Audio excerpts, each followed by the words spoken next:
Yang pertama akan ke berita yang terpopuler di hari ini ada mengenai libur Idul Adha yang 3 hari. Ya, Menteri Pendayagunaan Aparatur Negara dan Reformasi Birokrasi Abdullah Azwar Anas mengungkapkan rencana pemerintah untuk menambah hari libur Idul Adha pada akhir Juni 2023. Azwar Anas berujar usulan yang mengemuka di pemerintahan saat ini adalah penambahan libur Idul Adha selain tanggal 29 Juni yaitu pada tanggal 28 serta 30. Tujuannya agar bisa menyesuaikan dengan libur sekolah. Dirinya menganggap penambahan cuti bersama libur Idul Adha ini juga akan mendorong pergerakan ekonomi sebab setiap libur yang lebih dari 2 hari menjadi momentum masyarakat untuk berwisata sekaligus bersilaturahmi dengan keluarganya termasuk pergerakan ke daerah-daerah. Anas menegaskan keputusan penambahan cuti bersama ini sudah dibahas dengan Presiden Joko Widodo. Keputusan menambah libur Idul Adha dengan cuti bersama juga sudah tertuang dalam SKB 3 Menteri yang ditandatangani oleh Menteri Agama, Menteri Ketenagakerjaan, dan Menteri Pendayagunaan Aparatur Negara dan Reformasi Birokrasi.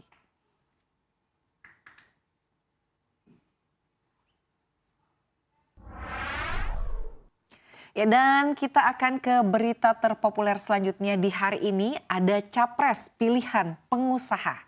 Kalangan pengusaha dalam negeri berharap presiden selanjutnya yang terpilih dari pemilu 2024 merupakan orang yang paham ekonomi. Pengusaha senior Sofyan Wanandi menilai penentuan wakil presiden juga tidak kalah penting. Ia menyebut calon presiden yang ada tidak mengerti banyak mengenai ekonomi. Ketua Dewan Pertimbangan Asosiasi Pengusaha Indonesia atau APindo mengungkapkan tantangan pemimpin baru, baik presiden dan wakil presiden juga tidak akan mudah karena akan menghadapi ketidakpastian global.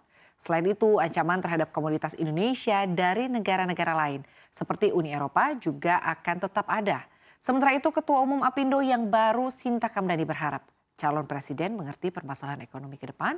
Sinta juga mengungkapkan yang dilakukan APindo adalah memastikan bahwa masukan-masukan yang disampaikan akan masuk program ekonomi dari calon presiden sehingga nantinya siapapun yang terpilih akan mengusungkan masukan-masukan dari pengusaha.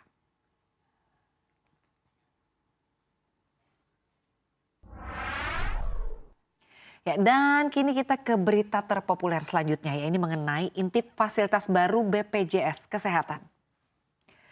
Pemerintah memastikan tidak akan menghapus sistem kelas 1, 2, dan 3 BPJS Kesehatan. Alih-alih meniadakan kelas tersebut, pemerintah akan mendorong standarisasi ruang rawat inap kelas 3 BPJS Kesehatan di tiap rumah sakit. Dengan demikian, sistem kelas rawat inap standar atau KRIS yang akan diterapkan mulai tahun ini sampai 2025. Kepala Biro Komunikasi dan Pelayanan Publik Kementerian Kesehatan Siti Nadia Tarmizi mengatakan implementasi KRIS hanya sebatas menstandarisasi ruang rawat inap kelas 3 BPJS Kesehatan di tiap-tiap rumah sakit. Adapun untuk kelas 1 dan kelas 2 pun masih sesuai dengan standar yang ada saat ini termasuk soal tarifnya. Karena itu ia menekankan perubahan standar kelas hanya terjadi untuk ruang rawat inap kelas 3 BPJS Kesehatan termasuk untuk soal tarifnya nanti. Nadia pun memastikan tarif kelas 3 BPJS Kesehatan tetap sama pada tahun ini meski ada perubahan. Pasalnya penerapan total standarisasi kelas 3 ruang rawat inap baru serentak ada di tiap rumah sakit pada 2025 mendatang.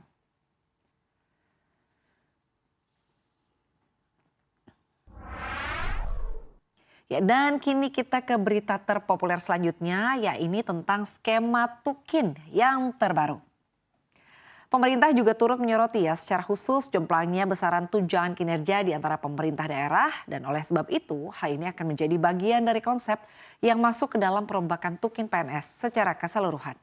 Menteri Pendayagunaan Aparatur Negara dan Reformasi Birokrasi PAN-RB Abdullah Azwar Anas mengatakan jomplangnya besaran Tukin di Pemda itu selama ini disebabkan komponen terbesar perhitungannya didasari dari pendapatan asli daerah. Selain itu juga adanya komponen perolehan opini wajar tanpa pengecualian atau WTP dari BPK dalam perhitungan besaran Tukin dan Anas mengakui juga ada komponen indeks reformasi birokrasi. Namun besaran komponen yang langsung dirasakan masyarakat ini jauh lebih kecil dan melalui basis perhitungan Tukin dengan besaran indeks RB yang diperbesar, Anas menargetkan pendapatan daerah nantinya tidak hanya dimanfaatkan sebagai penambahan Tukin oleh Pemda, melainkan porsinya lebih banyak digelontorkan untuk pembangunan di daerahnya masing-masing.